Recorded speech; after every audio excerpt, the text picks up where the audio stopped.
Dwarka Hindu mythology के दो महान महाकाव्य में से एक महाभारत से संबंधित होने की वजह से द्वारका हमेशा से ही हिंदुओं के लिए एक पसंदीदा केंद्र रहा है। ये नगरी गुजरात के द्वारका जिले में ओखामंडल द्वीप के पश्चिमी तट और गोमती नदी के किनारे स्थित है। कहा जाता है ये नगरी भगवान श्री कृष्ण के राज्य की प्राचीन राजधानी थी। इसीलिए ये हिंदुओं के साथ पवित्र तीर्थ स्थलों में से एक है। लेकिन आज ये पवित्र नगरी समुद्र के नीचे क्यों और कैसे खो गया, आइए जानते हैं इसके पूरे इतिहास के बारे में। वीडियो में अंत तक बने रहे और सब्सक्राइब कीजिए हमारे चैनल को, प्रेस कीजिए बेल आइकन को ताकि हमारा कोई भी वीडियो आपसे मिस ना हो सके। साल 1983 से 1990 के बीच की बात है, जब भारत के नेशनल इंस्टीट्यूट ऑफ ओशनोग्राफी के मेरीन आर्कियोलॉजी यूनिट समुद्र के नीचे खुदाई करते समय एक नगरी की खोज की।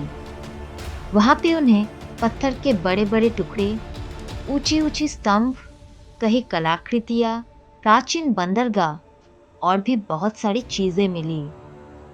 इन सभी की कार्बन डेटिंग करने के बाद पता चला कि ये अवशेष 1500 ईसा पूर्व की है, जैसा कि महाभारत में द्वारका नगरी के बारे में बताया गया था। तो इसका इतिहास शुरू होता है मथुरा के कारागार में देवकी की 8वीं संतान के रूप में भगवान विष्णु के जन्म से। उनके मामा कंस वहां के राजा थे, जो थे बहुत ही क्रूर और निर्दयी। बाकी 7 संतानों की तरह ही कंस छोटे कृष्णा को मार डालना चाहते थे। इसलिए वासुदेव जी ने कंस के जानने से पहले ही कृष्णा जी को गोकुल में नंद जी के पास छोड़ आए। वहां पे कृष्णा भाई बलराम और बाकी दोस्तों के साथ बड़े होने लगे। पर वहां भी दुष्ट कंस ने बहुत सारे असुर भेजे श्री कृष्णा को मारने के लिए, लेकिन उनके सभी असुर कृष्णा के हाथों मारा गया। अंत में कंस को पराजित करके श्री कृष्णा ने उन्हें मार डाला और अपने माता पिता के साथ साथ पूरे मथुरावासी को उनके अत्याचार से मुक्ति दिलाई। इसका बदला लेने के लिए कंस के ससुर जरासंध ने 18 बार मथुरा पर आक्रमण किया, लेकिन जीत नहीं सका। हालांकि कृष्णा ने सभी युद्ध जीत ली थी, लेकिन शहर को भारी नुकसान हुआ था। इसीलिए उन्होंने नगरवासियों को लेकर शहर छोड़ने का फैसला लिया, क्योंकि वो जानते थे मथुरा एक और युद्ध का सामना नहीं कर सकता। इसीलिए उन्होंने अपने सभी प्रजाओं को साथ लिया और 1285 किलोमीटर दूर पश्चिम में अरब सागर के तट पर जा पहुंचे। वो समुद्र के बीचों बीच एक नगर बनाना चाहते थे। इसीलिए ये काम उन्होंने सबसे महान कारीगर विश्वकर्मा जी को दिया। विश्वकर्मा जी ने इस नगरी की स्थापना के लिए समुद्र के बीच में कुछ भूमि की मांग की। कृष्णा जी की अनुरोध पर समुद्र देव ने उन्हें 12 योजन भूमि प्रदान किया, जिसके ऊपर विश्वकर्मा जी ने द्वारका नगरी का निर्माण किया। महाभारत के अनुसार द्वारका एक समृद्ध और राजकीय शहर था, जिसमें भव्य महल और भव्य मंदिर थे। कहा जाता है इस समय में द्वारका अपने में ही एक अनोखा शहर था और इसके जैसा कोई दूसरा शहर नहीं था। इस शहर का पहला नाम कुशास्थली रखा गया था, पर बाद में कृष्णा जी ने इसे परिवर्तन करके इसका नाम द्वारावती या द्वारका रख दिया।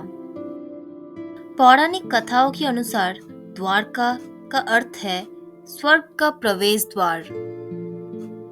कृष्णा जी और बलराम जी ने द्वारका में 36 सालों तक राज किया और उसी समय पांडव और कौरवों के बीच लड़ाई में एक अहम भूमिका निभाई।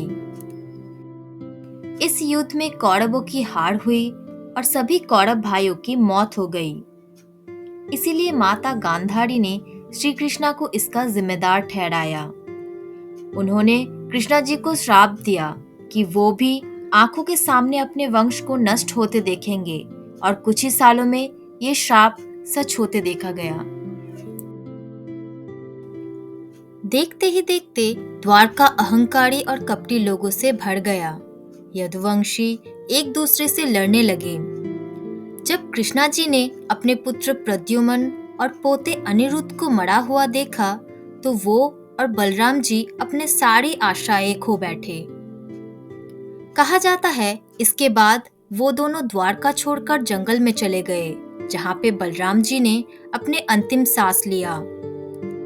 इसके बाद के इतिहास के अनुसार कृष्णा जी एक पेड़ के नीचे विश्राम कर रहे थे, जहाँ पे एक शिकारी ने उनके पैर को हिरन समझकर उन पे तीर चला दिया। विष लगा हुआ वो तीर से कृष्णा जी का मानव शरीर का अंत हो गया और वो शरीर त्याग दिए। उनकी मृत्यु के साथ साथ ही समुद्र में विशाल लहर उठी, जिसमें द्वारका नगर की इमारतें पूरी तरह से समुद्र के नीचे जाने लगा। कहा जाता है अपने शरीर त्यागने से पहले ही कृष्णा जी ने अपने मित्र अर्जुन को खबर पहुंचाया था कि वो द्वारका से सभी को अपने साथ हस्तिनापुर ले जाए, और अर्जुन ने वही किया। द्वारका से सभी को जल्दी से निकालने के बाद सभी को उनके साथ हस्तिनापुर ले गए, और देखते ही देखते उनकी आंखों के सामने पूरी द्वारका नगरी समुद्र के नीचे चला गया।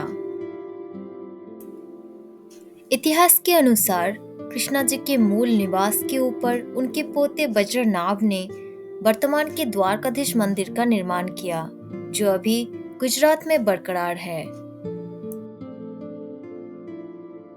तो दोस्तों, ये था हमारी आज की वीडियो, द्वारका नगरी का पूरा इतिहास। अगर वीडियो पसंद आए तो वीडियो को लाइक कीजिए, शेयर कीजिए और कमेंट कीजिए आपकी राय। मिलते हैं अगले वीडियो में। धन्यवाद।